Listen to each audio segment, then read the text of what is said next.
终是天下大患。此行，弟子得师门养。历史，为密卷所在，这兽神乃娘娘一般，将其封印，要你设法将其夺下。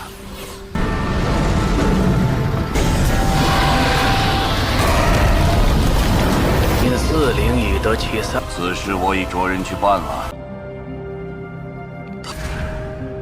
我的耀眼，他再也没有对我离之的执着吗？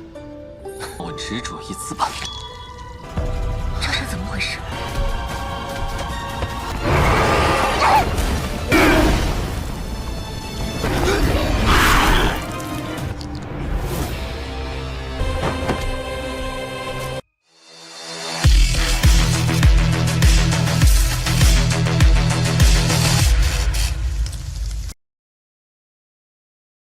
？Halo semuanya, selamat datang kembali di Arcana Vira. Gimana kabar kalian? Semoga semuanya baik-baik saja.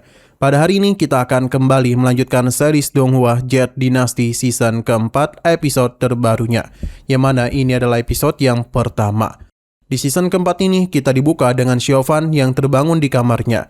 Ia mendengar suara para junior di luar. Ia pun keluar untuk memeriksa. Begitu pintu terbuka, di hadapannya sudah berdiri sang senior beserta seluruh murid sekte Qingyun. Akan tetapi tiba-tiba semuanya berubah. Sekte Qingyun terlihat hancur lebur dan tubuhnya sendiri ditangkap oleh sosok kekuatan iblis. Bahkan Lusuki, wanita yang dia cintai, ikut dihabisi oleh kekuatan iblis itu. Sontak Xiaofan pun berteriak keras, dan ternyata semua itu hanyalah mimpi buruk. Kemungkinan besar ini pertanda soal iblis yang bersemayam di dalam tubuhnya, meski belum terungkap jelas. Singkat cerita, Xiaofan sudah berdiri di depan gerbang sekte Qingyun. Ia bertekad untuk menghabisi dewa monster supaya mimpi buruknya tidak pernah jadi kenyataan. Sementara itu di dalam sekte, Xiaohui sedang asik bermain bersama Da Huang. Sayangnya permainan mereka kelewatan liar sampai menghancurkan barang-barang di sekitar. Ketika itu para murid sekte pun kewalahan untuk berusaha menyelamatkan benda-benda langka yang berjatuhan akibat ulah kedua binatang itu. Sampai akhirnya guru Xiaofan yaitu Tian Bui datang menghampiri. Melihat itu Xiaohui dan Da Huang pun langsung kabur ketakutan. Namun kemunculan Xiaohui membuat Tian Bui curiga. Lalu dia mengumpulkan seluruh muridnya untuk rapat mendadak. Ia bertanya apakah ada orang lain yang datang selain Xiaohui. Jelas dia menduga Xiaofan diam-diam kembali kemari. Tapi tak ada satupun murid yang melihat kedatangannya. Tian Bui pun kembali murung. Dia sedih tapi tak mau menyerah. Dan yakin kalau Xiaofan mungkin masih berada di sekitar sana. Istrinya kemudian mencoba menenangkannya sambil menjelaskan bahwa dengan identitas Xiaofan sekarang, tentu dia enggan menemui gurunya secara langsung. Selain itu dia yakin kalau Xiaofan baik-baik saja.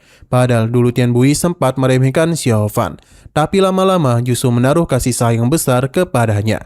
Jadi bisa saja alasan Xiaofan meninggalkan Xiaohui di sekte adalah karena tempat itu dianggapnya paling aman, semacam rumah baginya. Tapi apa daya ketika Tian Bui hendak melangkah keluar, dia malah terpeleset buah-buahan sisa kekacauan Xiaohui tadi. Itu pun membuatnya kesal setengah mati. Belum lagi begitu dia bangkit, Xiaohui dan Da Huang malah kelihatan meledeknya. Dan perasaan emosi, dia langsung memanggil salah satu muridnya, yakni Lao Liu, dan memerintahkannya supaya Da Huang disembelih hari ini juga.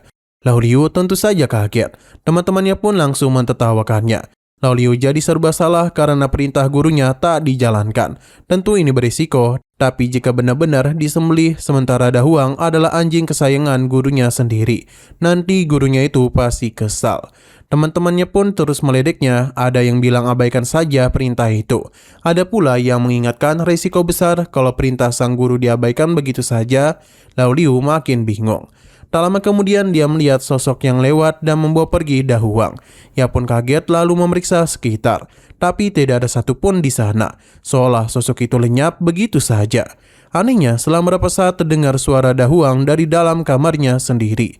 Setelah diperiksa lebih jauh, tetap tak ada orang lain di sana. Ini tentu saja membingungkannya. Sementara itu di kediamannya, Lusuki sedang sibuk menulis pesan untuk kekasihnya. Tak lain adalah Xiaofan.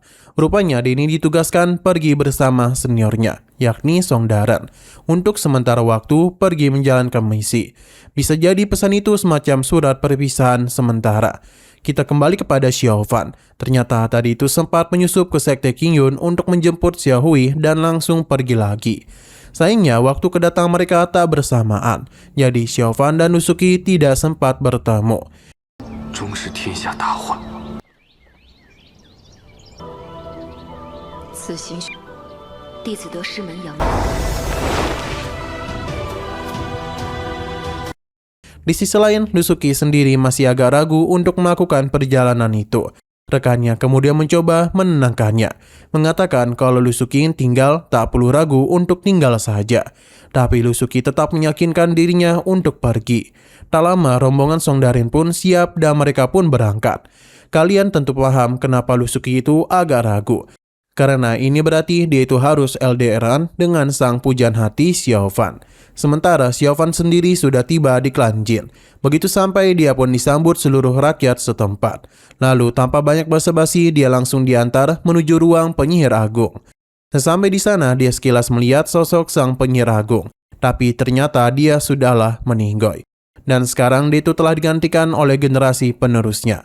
Sang penerus kemudian menyambut hangat kedatangan Xiao Fan karena namanya sudah lama dikenal baik di kalangan klan mereka.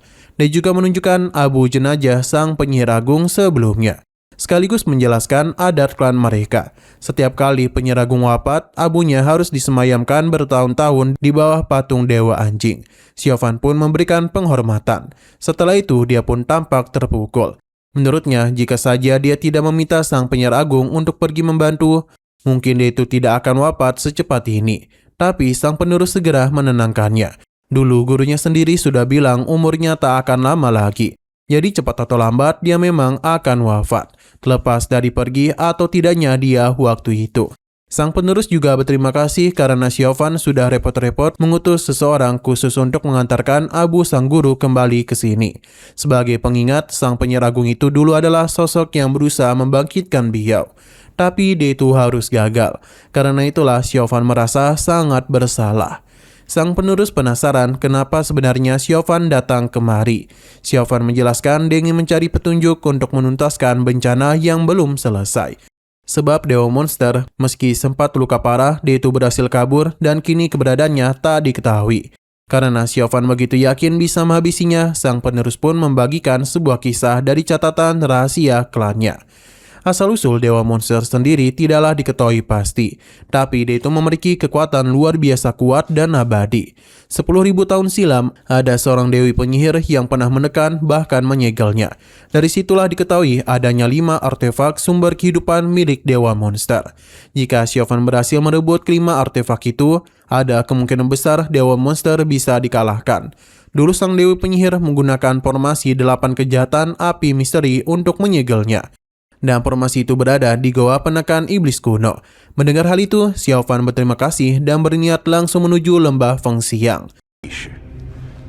这密卷所在，这兽神懒娘娘一般，将其封印，要你设法将其夺下，乃10万大山深处的镇魔骨棍。若你能。 Tapi sebelum pergi, dia bertanya satu hal lagi kepada sang penerus penyihir agung. Kenapa dia itu tidak terlihat sedih sama sekali, padahal klannya baru saja dilanda musibah besar. Sang penerus menjawab dia tak punya waktu untuk berlarut dalam kesedihan, karena sudah tidak akan ada yang bisa dibangkitkan kembali. Jadi lebih baik fokus menjaga rakyatnya. Kata-kata itu tanpa sadar seperti menyindir situasi Xiao Fan sendiri. Jangan-jangan beliau memang sudah mustahil untuk dia bangkitkan. Singkat cerita, Xiao Fan akhirnya tiba di depan reruntuhan formasi 8 kejahatan di lembah Fengxiang, yang kini sudah rusak parah. Karena penasaran dia pun mulai menyelidikinya. Tapi seseorang tiba-tiba menyerangnya. Untungnya Xiao Fan berhasil menyadari dan menahan serangan itu, yang ternyata datang dari Jing Finger, alias peri emas. Finger memuji Xiao Fan karena semakin kuat sejak pertemuan terakhir mereka. Ternyata Jin Finger sudah menunggunya di sana. Xiao Fan tentu saja kaget karena Finger sudah tahu Xiao Fan akan mencari jejak Dewa Monster. Dan karena untuk menyegelnya dibutuhkan formasi itu, ia pun menyimpulkan Xiao Fan pasti akan datang ke tempat ini. Dan tebakannya itu benar adanya.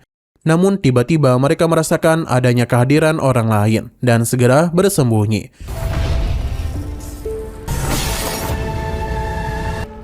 我在这里等你啊，车已经忘了上一次你。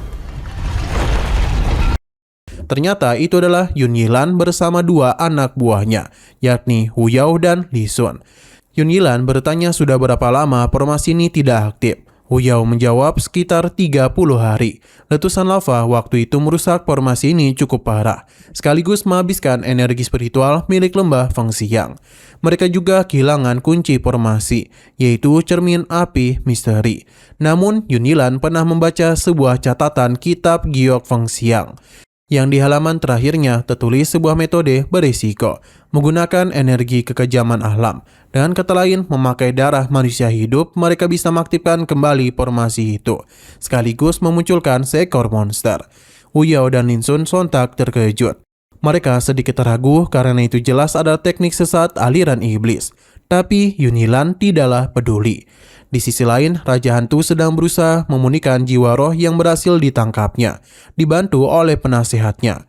Kekuatan mereka pun disatukan.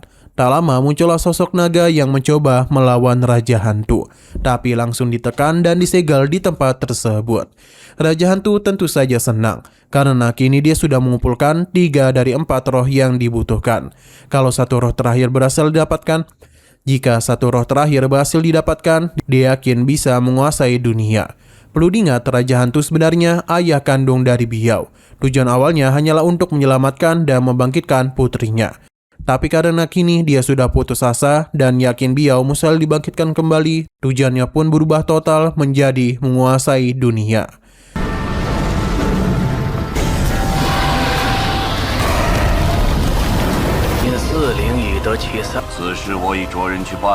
Kembali ke lembah Fengxiang, mereka mulai proses mengaktifkan formasi memakai energi kekejaman alam, menggunakan darah manusia untuk memenuhi syaratnya.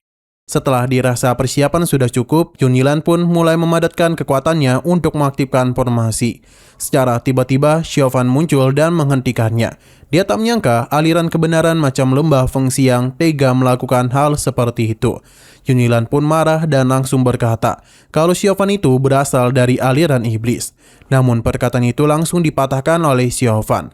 Kalau lembah Fengxiang saja memakai teknik terlarang iblis, apa bedanya mereka dengan aliran iblis itu sendiri?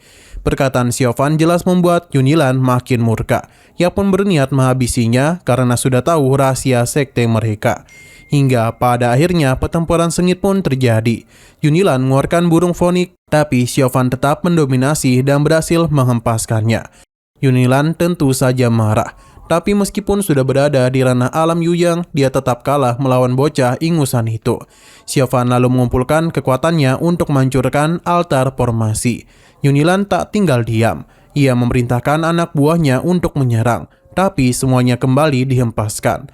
Oleh karena tak ada lagi yang bisa melawannya, Xiaofan langsung menghantam altar formasi hingga hancur, memicu ledakan besar yang membuat goa itu meletus layaknya gunung berapi. Hal demikian jelas membuat para anggota lembah Fengxiang di sekitar sekte pun kebingungan dengan kejadian itu. Tak lama kemudian, Yulao dan Ling Sun pun kembali dalam keadaan terluka parah.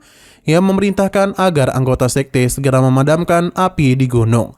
Lin Sun sendiri khawatir karena pemimpin mereka, Yun Yilan, pasti ikut terluka parah. Namun tepat saat itu, Lusuki bersama para anggotanya tiba di tempat yang sama. Ini tentu saja sangat kebetulan. Apakah mereka ini akan bertemu kembali dengan Xiaofan?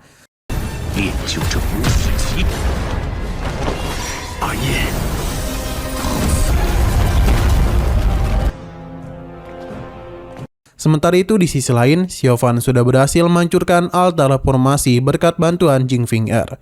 Finger sendiri memuji Xiaofan yang bisa menaklukkan orang-orang lembah Fengxiang dengan mudah. Tapi Xiaofan penasaran kenapa Jin Finger terus mengikutinya.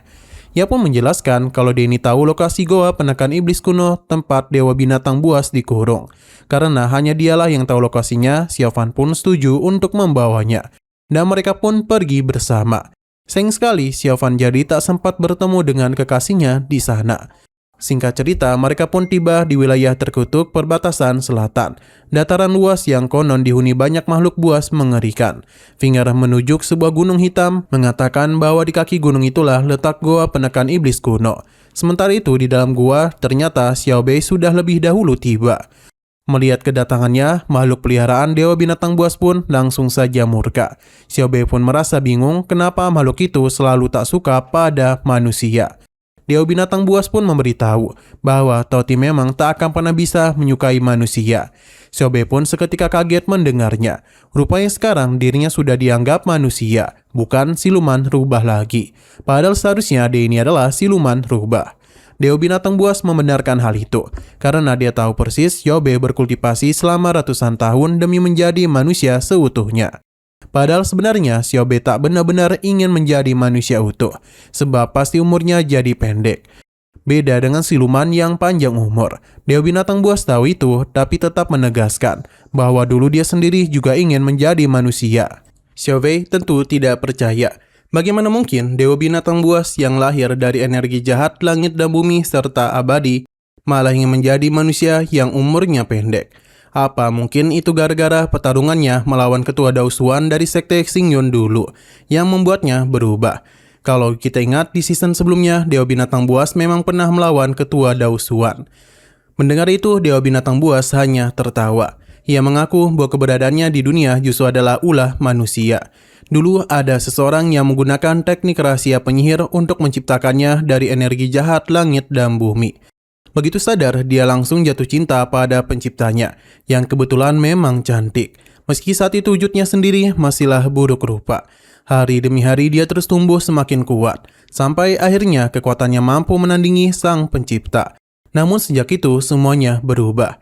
Sang pencipta berhenti tersenyum kepadanya, lalu memilih menyegelnya. Xiao Bei penasaran siapakah sosok itu, dan ternyata dia adalah Linglong, penyihir dari suku penyihir kuno.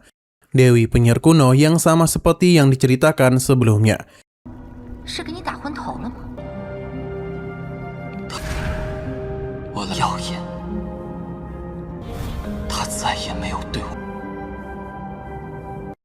Xiao Bei kembali merasa bingung apa tujuan Linglong menciptakan Dewa Binatang Buas. Bahkan Dewa Binatang Buas sendiri awalnya tak paham, dan pertanyaan itu tak pernah terjawab. Sampai belakangan dia baru menyadari, Linglong ternyata ingin menjadi abadi. Mendengar semua curhatan itu, Xiao Bei pun heran, sebab tak biasanya makhluk sejahat Dewa Binatang Buas mau bercerita seperti ini. Dewa Binatang Buas beralasan itu karena sekarang dia sedang sekarat.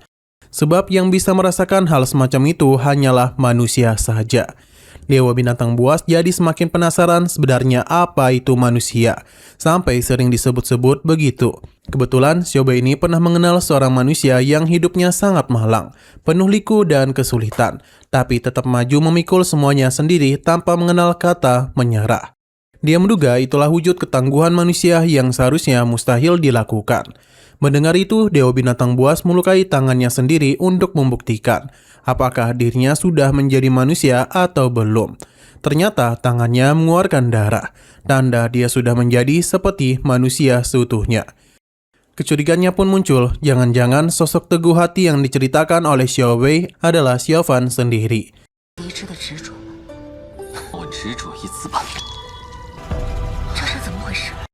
Sementara itu, Xiao Huan bersama kakeknya yakni Zhao Yixian dan Yigao memutuskan beristirahat karena sudah kewalahan.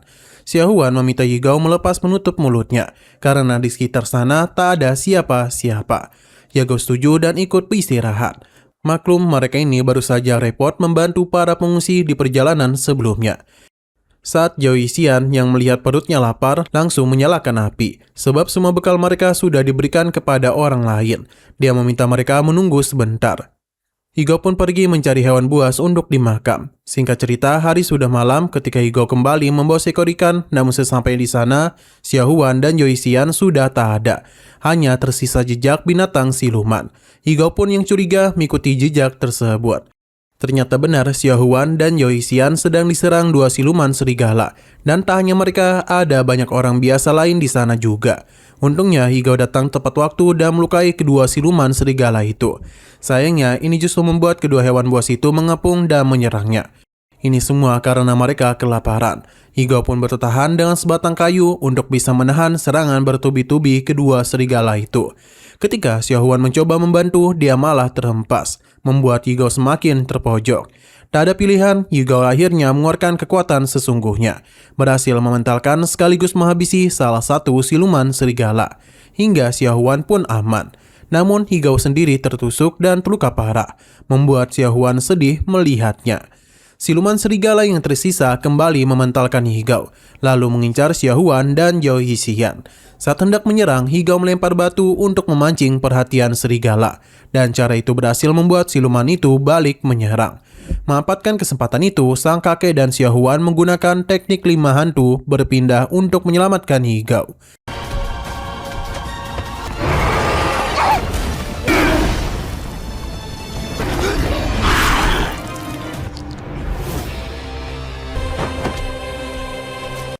Sayangnya jimat mereka cuma bisa dipakai sebentar karena tenaga mereka sudah habis, hingga mereka pasrah begitu saja. Siluman serigala melesat hendak memangsa mereka. Tapi lagi dan lagi Higao bangkit, mengorbankan dirinya dengan mendorong sekaligus menunggangi siluman itu. Ia terus-menerus melukainya meski tubuhnya sendiri terus menerima serangan balik. Namun dia ini tidaklah menyerah. Ia terus menyerang dengan seluruh kekuatan yang tersisa, berusaha mengarahkan siluman serigala itu untuk menjauh dari orang-orang. Sampai akhirnya siluman ini terjatuh lemas dan terluka parah. Orang-orang di sana bergegas maju untuk menghabisinya. Sayangnya Higao sudah keburu tertindih tubuh siluman tersebut. Dan ketika orang-orang berusaha menyelamatkannya, semua ini sudah terlambat. Higao pun ternyata sudah meninggoy dengan mata yang terbuka lebar.